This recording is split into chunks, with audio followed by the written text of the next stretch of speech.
دينية إطلاقا لا من قريب ولا من بعيد. ده صحيح. والخلافة الإسلامية في لبس عند الناس. أي.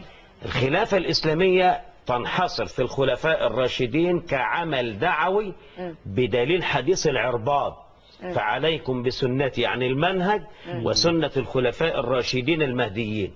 الخلافة الإسلامية انتهت بسيدنا علي بن أبي طالب. كلها كانت اسمع بس اديني بقى 5 دقايق انت بتزعل من اللي بيقطعك. تمام. انا بتكلم كلام اكاديمي ازهري عالي. كمل. فهنا الخلافة انتهت بسيدنا علي بحديث حضرة النبي نفسه تنبأ به، قال عليه الصلاة والسلام: الخلافة 37 عاما ثم تكون ملكا عضوضا. اللي حصل في العهد الأموي ده انقلاب عسكري لا علاقة له بالخلافة. اللي حصل في العباسية انقلاب عسكري دموي لا علاقة له بالخلافة.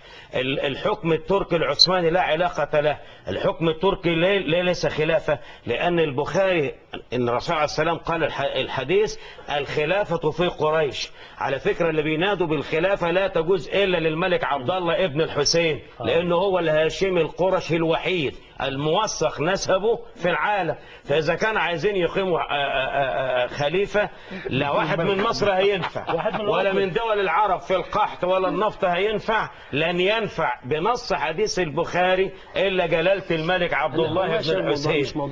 فهنا حضرتك في هو احنا اللي قلنا هو احنا اللي اخترعنا القضية. ما هو عشان الموضوع اتفتح يبقى يجي الدكتور في صفوت ويقعد مع الشيخ ويعمل. فهنا حضرتك احنا بنقول الرأي الشرعي.